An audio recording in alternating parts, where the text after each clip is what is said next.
Good evening, ladies and gentlemen. I'm Rayo, the moderator for this conference. Welcome to the Q3 FY24 earnings conference call for Motilal Oswal Financial Services Limited.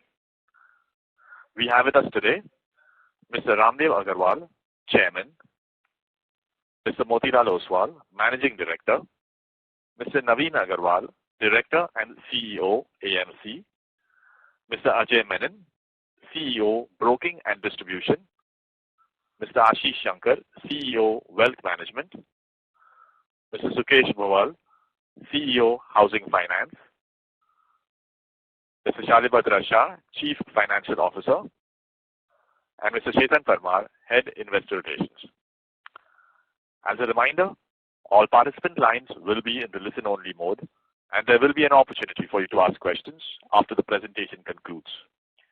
Should you need assistance during the call, please signal an operator by pressing star, then 0 on your touchtone phone. Please note that this conference is being recorded. I would now like to invite Mr. Naveen Agarwal to make his opening remarks. Thank you, and over to you, Mr. Agarwal. Thank you. Good evening, everyone, and welcome to the Motilal Oswal Financial Services earnings call for the third quarter ending December 2023. We'll take you through the key industry trends and how we look at the larger opportunity for Motilal Oswal Financial Services and what specific moves we are making to exploit this opportunity.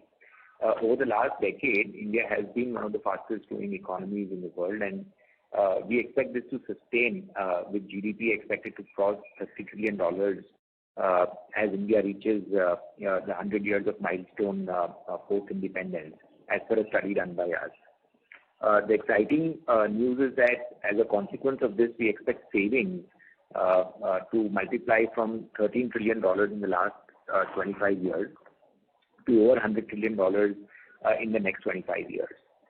We believe that this is a once-in-a-lifetime opportunity for financial services businesses in India, and particularly for the under-penetrated capital markets and asset and wealth businesses, which form the core of Motilal Oswal Financial Services.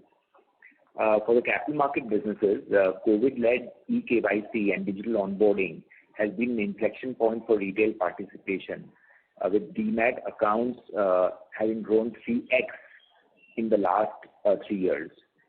This in turn has led to a very strong growth in the retail broking volumes, ADTO, which have grown 12x during this time period of 3 years. But the future is equally exciting, according to us, with December 23 monthly additions of over 4.2 million Demat accounts on a base of 140 million Demat accounts. We believe this run rate of Demat account addition provides a runway for a continued 20% plus growth for quite a few years in the capital market business. In the asset management business, with persistent efforts of the distribution community and AMC, the mutual fund industry has witnessed a very robust growth in industry SIP flows.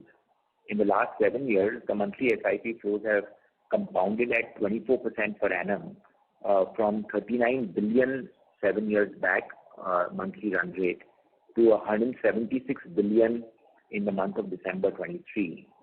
Here again, on an equity base of 22 trillion rupees as of December, an SIP run rate of 176 billion, and which is rising month on month, some mark-to-market and some lump sum flows provide a runway of 20% plus growth for quite a few years for at least the equity-focused asset management companies.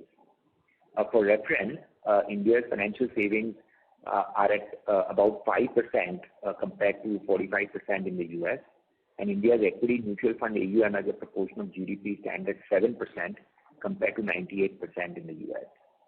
In the backdrop of this growth runway, let me share how Motilal Oswal Financial Services is placed.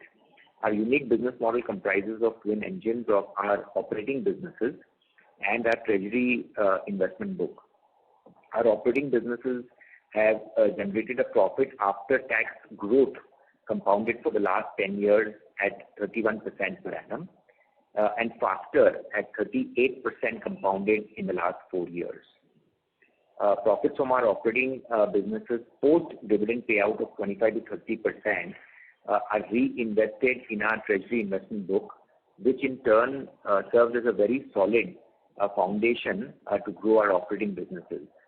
Our treasury investment book has compounded at 45% per annum over the last decade. The math of this 45% compounding is a return, ex-IRR return of 18.5% since inception, and the balance 26.5% compounded growth contribution has come from the reinvestment of the 70 to 75% of the operating profits of the group. This twin engine business model has churned a return on equity of 27 to 28%, and the net worth has compounded in the last decade at about 22% per annum, despite a zero capital raise since the listing of the company, and after a 25 to 30% dividend payout and 3 buybacks. This makes it one of the fastest net worth growth during the last decade in the financial services industry. The group has built a diverse distribution network over 36 years of 9,300 plus franchisees, 20,000 plus IFAs, over 2,500 plus strategically located business offices in more than 550 cities and towns across various regions, which in all cover about 98% of all the PIN codes of India. Our franchisees, our branches, our third-party teams, private client group teams seamlessly deliver broking and several other financial services to 6 million plus clients and are gearing to service a much bigger number in the next decade. We continue to add Motilal towers in other parts of the country, with the latest additions being in Bangalore and in Ahmedabad. Each of our businesses is equipped with a robust organization structure and a strong leadership bench led by a professional CEO, so that the business can scale in tune with the sizable growth opportunity that we envisage in the coming decade. The focus of leadership of each of these businesses is to deliver sustained revenue growth and profitability while continuously evaluating adjacencies that can provide additional growth impetus. We strongly believe in the power of research and advisory and have a dedicated team of over 100 research analysts across our businesses and over 2,500 advisors that cater to various client needs. Our balance sheet is strong with a net worth of 8,267 crores as of December 23, and this has helped us in many ways. We have managed and navigated multiple cycles and volatility over the last 36 years. We have seeded multiple operating businesses and have been sponsors of the asset management company, our private equity funds, as well as our real estate funds. This has served as a collateral to support the fast rising working capital needs of the broking business in light of the changing margining requirements by the regulator. We have paid over 1,000 crores as dividend and returned 336 crores by way of buybacks during this time period. And our net worth, while doing all this, has been efficiently utilized in investments that have generated an IRR of 18.5% compounded per annum. Let me now take you through the key highlights of the operations and the financials. Our consolidated profit after tax, including OCI for the quarter, grew to 7.7 billion, up over 3x year on year. Our consolidated profit after tax for the 9-month period crossed 20 billion rupees, up by over 2.5x year on year. Our consolidated operating revenues for the quarter at 13.78 billion were up by 30% year on year. We delivered the highest ever quarterly capital market business profit at over 2 billion, up 44% year on year. Our asset and wealth management businesses generated a profit after tax of 789 million, up by 17% year on year. Our housing finance business delivered a profit after tax of 363 million, up 11% on a quarter-on-quarter basis. I repeat, our net worth was at 82.67 billion as of the end of December, up by 33% year on year. And we just announced in our board meeting today a doubling of the interim dividend from 7 rupees interim dividend last year to 14 rupees dividend per share in the current year.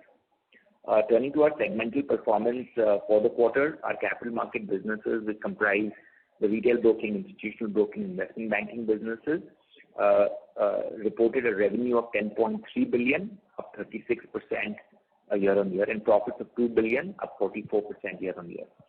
The ADTO grew by 95% year-on-year to 3.7 trillion rupees. In retail broking and distribution, the retail cash ADTO market share for us grew by 164 basis points year-on-year, 42 basis points quarter-on-quarter to 7.5%. Our retail F&O premium market share grew to 8.1%, up by 124 basis points on a year-on-year basis and up by 60 basis points on a quarter-on-quarter basis. The NSE active clients grew to 8.22 lakhs as of December 23. We acquired 1.45 lakh clients during the quarter. Our distribution AUM grew by 25% to 263 billion. Distribution net sales was at 7.7 billion, up by 25% quarter-on-quarter. Net interest income grew to 1.5 billion rupees, up by 51% year-on-year. Our investment banking business completed 6 deals with issue size of 52 billion and revenues of 193 billion rupees. Our capital market PBT margin on net revenues improved to 48% from 42% in the same quarter last year. Our asset and wealth management business reported revenues of 2.87 billion, up 14% year-on-year, and profits of 789 million, up 17% year-on-year. Asset management business AUM grew strongly to 649 billion, up 40% year-on-year, and revenues were at 1.72 billion, up 22% year-on-year. We've seen strong performances across most of our products, which has resulted in a gross sales of 49.4 billion rupees. This is up nearly 3 times on a year-on-year basis. Our mutual fund AUM grew to 429 billion, up by 45% year-on-year, led by strong performances across our active mutual fund schemes, which have resulted in a gross sales of 28.2 billion rupees, up by about 4x year-on-year. Our small cap NFO new fund offering garnered inflows of 12.4 billion rupees, which is one of the highest flows among small cap funds launched in India. Our large cap NFO is launched in the month of January, and we expect one more fund launch in the coming months.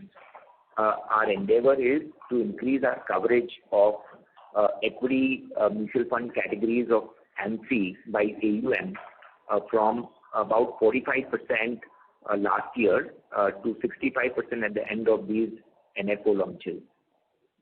We added 261,000 new SIPs during the quarter. Monthly SIP flow for December stood at 2.8 billion. This was again up strongly by 127% year-on-year. Our alternates AUM grew to 220 billion, up 30% year-on-year, and our AIF AUM crossed the 100 billion mark in January, and we continue to be one of the leading AMCs in the Cat 3 AIF space. All 19 of our 19 alternate asset schemes have outperformed the benchmark. Our private equity business fee earning AUM stood at 94 billion across our growth and real estate funds. Our wealth management AUM stood at 896 billion, up by 117% year-on-year. We added net 51 wealth RMs during the 9-month period, which impacted our EBITDA margins for the wealth management business. We expect to recoup these margins back to our historical trend of 35 to 40% in the coming years. Our wealth net sales stood at 30 billion in the third quarter, up by 152% year-on-year, and revenues grew to 700 million, up 20% year-on-year.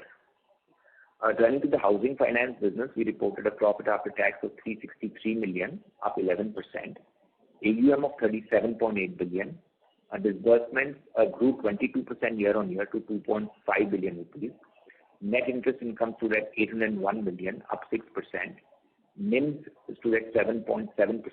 Yield on advances 14.2%, up 40 basis points year-on-year. With rise in cost of funds, we maintained our spreads at 5.9%. We strengthened our sales RM team at 856 RMs. We've added 232 RMs during the third quarter and added 373 RMs during the last 12 months, which has impacted our cost-to-income ratio. We expect this to come down as we grow our AUM in the next year. Our collection efficiency improved to 101% in third quarter. Gross NPA stood at 2.1%. Net NPA is at 1.3%. Gross NPA on new book, which includes all disbursements starting April of 2018 and accounts for 52% of the book, the gross NPAs for this part of the book stood at 0.9%. Our net gearing stands at 2 times, and our capital adequacy ratio in the housing finance business is robust at 47.5%. ROA is 3.6%, and as we leverage over the course of the next year, we hope to improve our return on equity in this business as well. To sum up, our capital market businesses have demonstrated a remarkable performance, reporting all-time high quarterly profits and strengthening our retail market position in both cash as well as F&O premium to 7.5% and 8.1% respectively. In fact, we've exited the December quarter on a high note, and January continues to scale up to newer highs compared to December. A dedicated pan-India distribution team is also put in place to improve the cross-sell ratio. Our asset and wealth management AUM touched a new high of 1.64 lakh crores.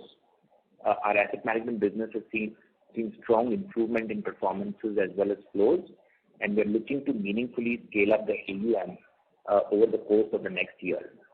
The wealth management business is progressing towards scalability, bolstered by strengthened leadership team and ongoing investments in relationship managers.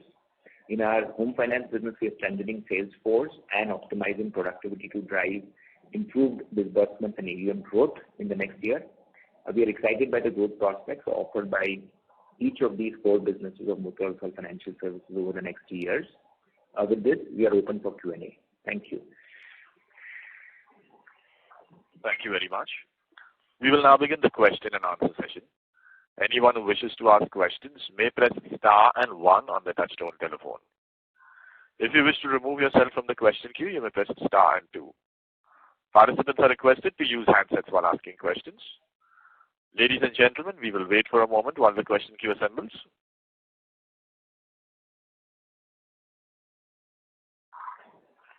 To ask questions, please press star and 1.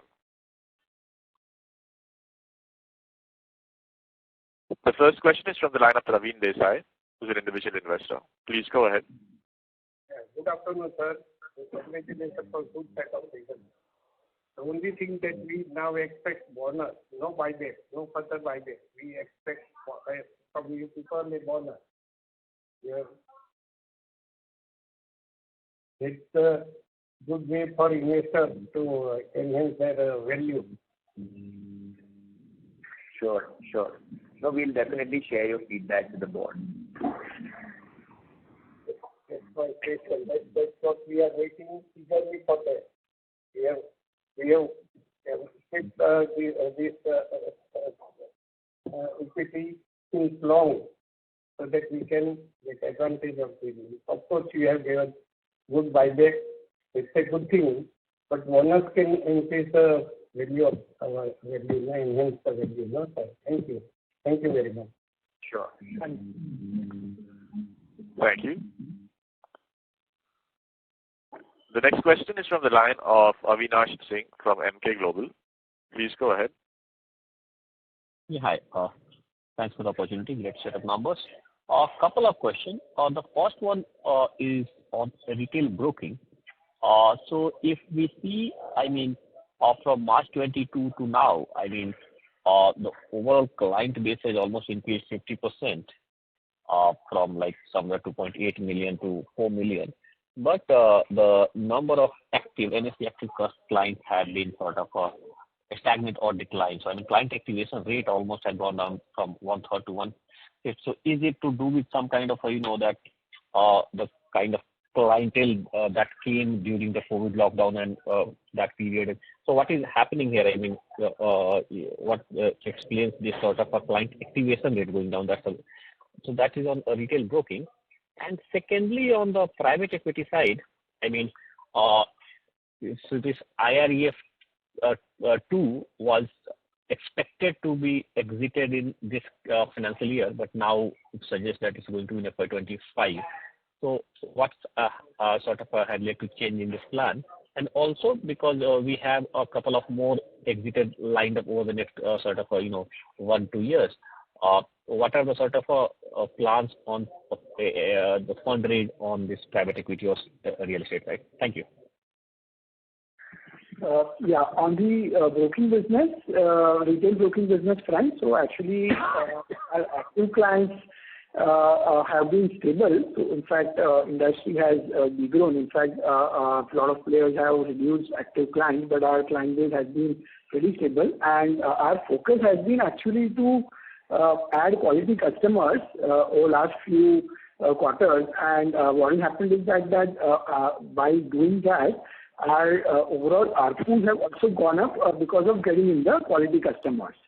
So there has been a cleanup which has happened where though there has been a lot of clients which got added in the system, but overall incremental active ratio has been better at 30%, and while the overall ratio in the book continues to be 20%, but the ARPUs have actually grown. So if you look at our ARPUs over last few quarters, it has been growing, and the overall ARPU, the ARPU plus overall ARPU, both have actually grown. So our focus is to grow the ARPUs on the active client base. At the same time, we continue to add quality clients with high margins. So that's how our focus has been. Turning to the real estate fund, IREF 2 exit, as you will see in our presentation, the IREF 2 IRR stands at 18.7%, well above the hurdle in carry for this IREF 2. The exact end of the fund life is typically determined by what best value can be created for the investors.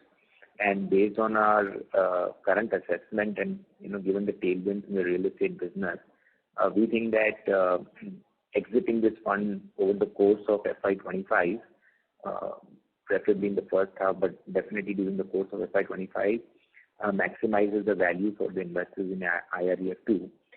In any case, as of December 23, end of December, the IRR on this fund stands at 18.7%. We have put out the expected exits of funds in FY25. IBF 2 as well as IREF 2 should see exits and closures in the next financial year.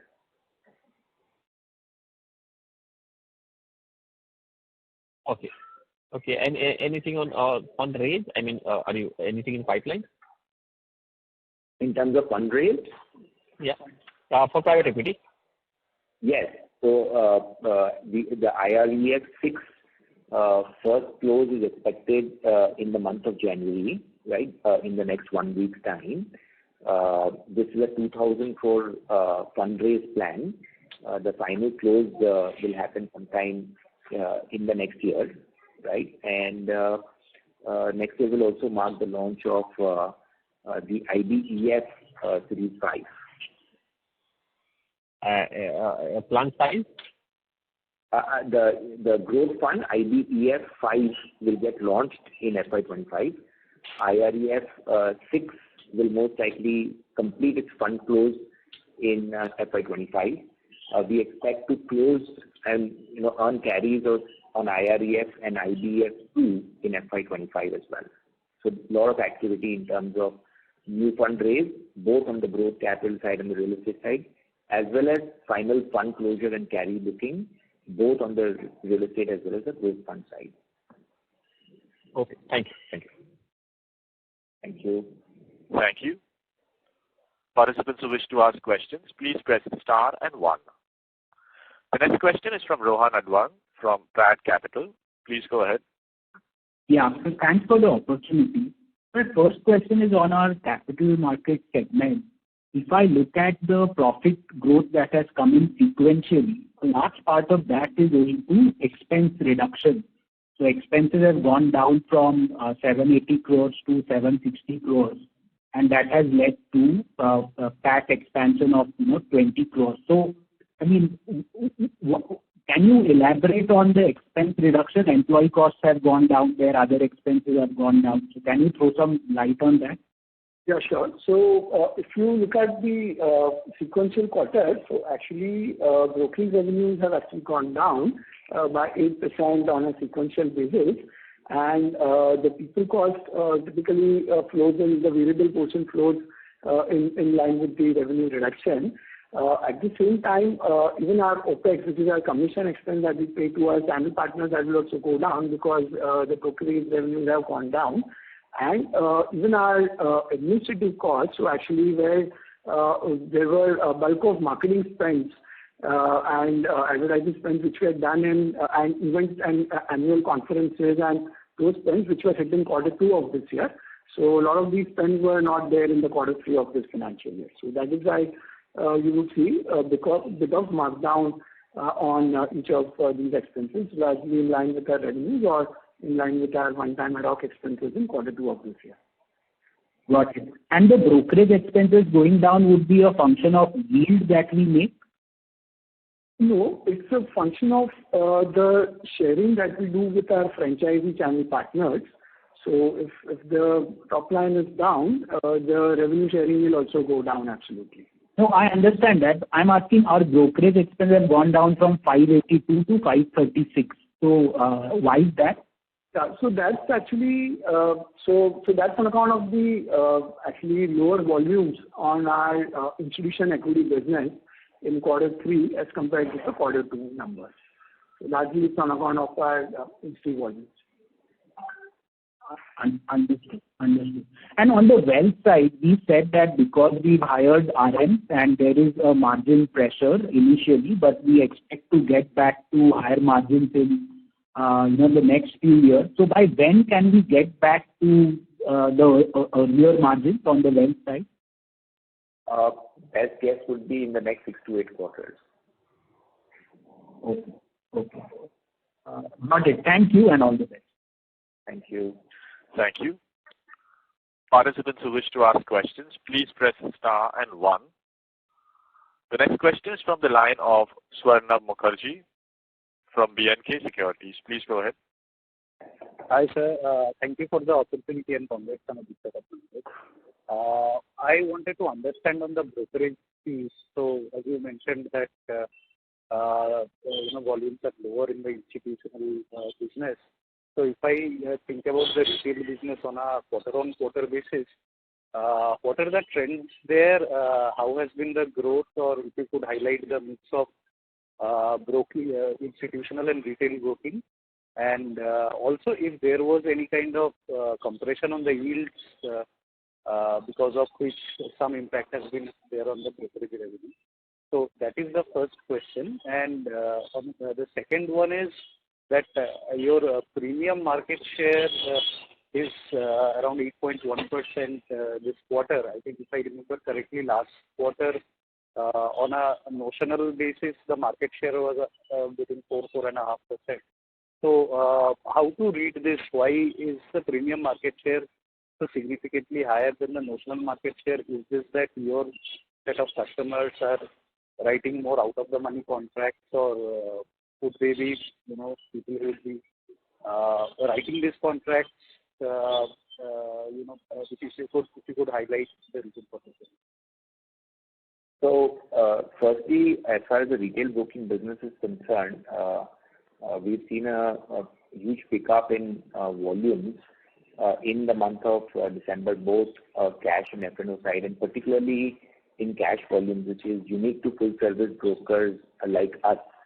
And so this quarter, while the overall numbers may have been flattish, the exit of the quarter has been very strong. And with more number of days in January, we are looking at an even stronger month here. Secondly, we've also seen improvement in market share, right, across both the segments that we highlighted. Thirdly, your question about market share in notional volumes versus market share in premium. Please bear in mind that we have been focusing on the quality of customers, the ARPU of customers. Our yields are much higher. So basically, exchanges are now started reporting only on premium basis. So going forward, you will not have these two numbers anyways, correct? And they were earlier reporting volume numbers, right?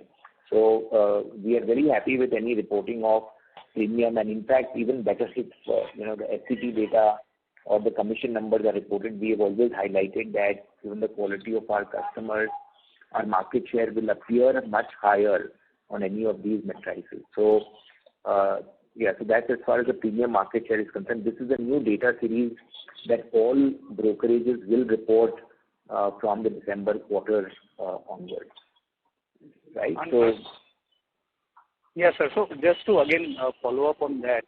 So premium market share being higher than the notional market share, and you highlighted that the quality of customers are much better. So compared to, say, an average customer who is trading in the market, what would be your set doing differently, which is resulting in higher premium? I wanted a little bit more color on that. And also as a follow-up to your first response, wanted to understand if I got it correctly that so retail broking on a sequential basis has been flattish in terms of revenue. Would that be a correct assumption? And also if you could comment on the yield part, how it has played out over vis-a-vis last quarter. Yeah, so on the second and third question, so brokerage revenue is actually down 8% on a sequential basis. And as far as the yield is concerned, there is no change broadly on a sequential basis. So the revenue is largely down with the overall bump up of the volumes on the institution business that happened in the quarter two. So that is how it shapes up. Whereas if you look at sir, one quick thing. So 8% brokerage revenue down on a sequential basis. How those numbers look like if we break it up between institutional and retail? So retail is flattish. The impact is on account of institute only. Okay. And broadly, can you give a color of the mix? How it would appear for the quarter?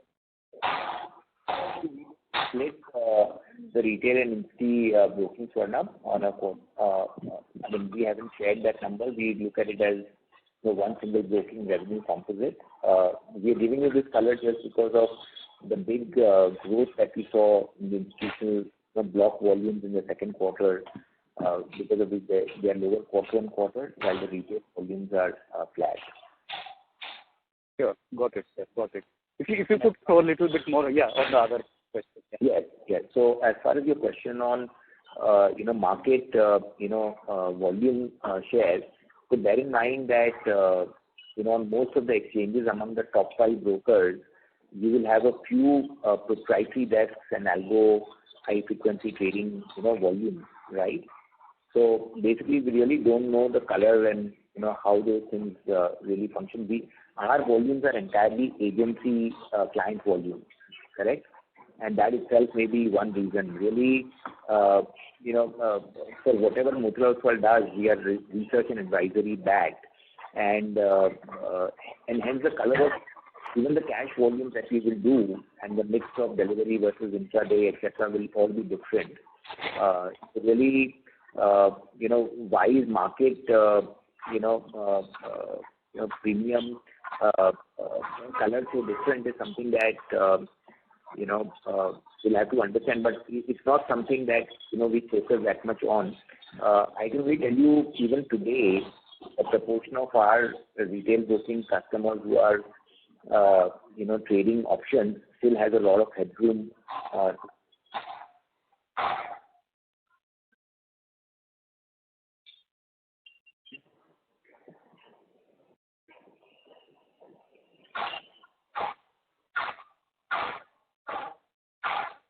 Swarnab, you are there?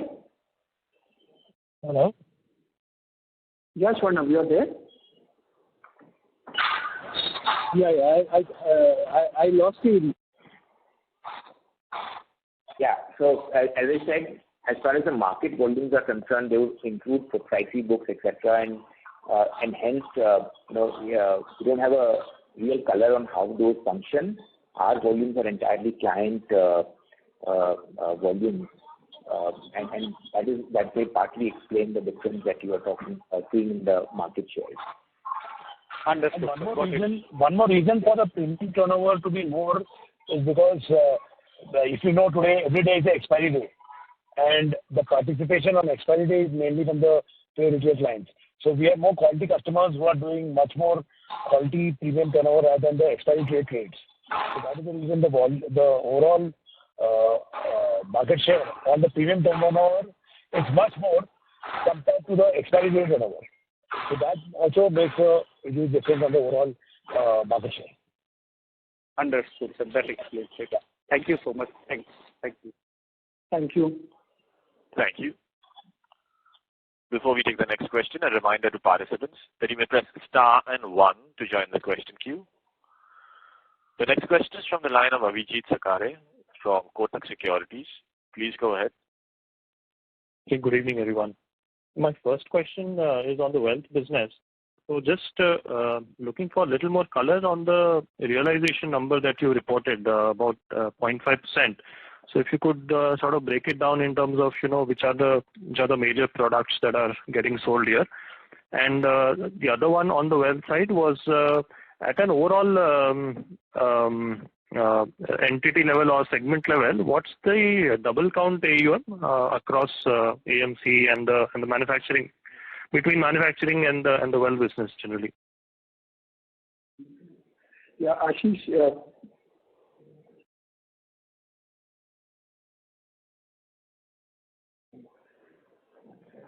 Hi, can you hear me? Yes. Yes. Yeah. So in terms of products, we had a few category 2 products in the last quarter. Essentially, these are structured debt products as well as our real estate funds. We've seen pickup in equity sales as well. This is across PMS as well as AIS. And then we've seen a lot of direct bonds being bought by customers. So that's on the product side in terms of what customers are buying into. We've also seen our brokerage business go up quite significantly this financial year and last quarter as well. Other than that, the second question was on the double counting. Yes. Yeah, Shali, double counting in terms of Yeah, so actually the captive assets, if you actually look at it, so that's 25% of our wealth AUM, which is the in-house sold assets of our asset management, private equity and real estate funds. And this 25% number is on actually, absolute number would be approximately 8,000 crores. Got it. And just one more, following up on the wealth realizations, this 0.5% is more like a recurring normalized number, right? There's no impact of anything upfront or part of the upfront going away. So this is the number that we should kind of look at on a recurring basis. Is that right? Yes, absolutely. So this will include certain transactional revenues, broking, and trail revenues. Understood. And second question was on the capital market side. So here, just looking for the sort of a qualitative color in terms of how's been the success or track record in terms of cross-sell of distribution products for your active client base on the trading side. So I look at the distribution AUM about 25,000 odd crores, but like how is it spread across the 8 lakh customer base and what's been the overall let's say track record there? How easy it is to sell products, and typically which are the top products which are the easiest to sell to those category of customers? Yeah, Ajay? Yeah, so the distribution AUM has been building up over the years, and we are very clearly focused on this model along with broking. So as of now, the penetration is around only 12 to 15% overall on the base of our active clients. And there is huge focus on increasing this penetration across all our businesses, be it the franchisee or the branch model. Currently, there is a good traction on the AIFs and the PMS product. We have done well even on the private equity products earlier, over and above the mutual funds, which is a standard product which gets sold to the broking customers on an overall basis. So typically, we are able to also get the benefit of our own manufacturing. So all our in-house products are getting also being sold to our customers in a big way. So going forward, this team is getting ramped up more to ensure that we are able to cross-sell to a higher base of customers, be it on the mutual fund, on the PMS, along with the AIFs as such. And in this quarter, we surely will be building up on the insurance also in a big way, which again, it's always in the last quarter going to be a big play on the overall distribution area. Just to add to Ajay's points, we are super under-penetrated as far as the cross-sell of captive or third-party financial products to these active broking customers. Culprit partly is also the fact that the broking business has been booming and RMs have been very tied up with that. We are now putting up dedicated RMs for distribution, and the in-house data analytics should drive us to target the relevant set of customers within our active customer base. We are hoping that distribution business becomes an important growth driver in FY25, FY26 for the retail broking business. Got it. Sorry, one last one. Naveen, here the distribution side of the business is also channeled through the channel partners, right? I mean, they will get part of the profitability or commissions that are earned while selling products. That's correct. Understood. Great. Thanks a lot. Thank you. Thank you very much.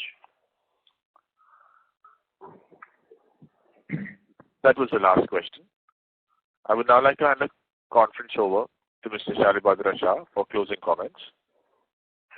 On behalf of Motilal Oswal Financial Services, we would like to thank every participant for attending the Q3 FY24 Concall. In case of any further queries, please do get in touch with our investor relations desk or with me. Thank you and have a good evening. Thank you very much.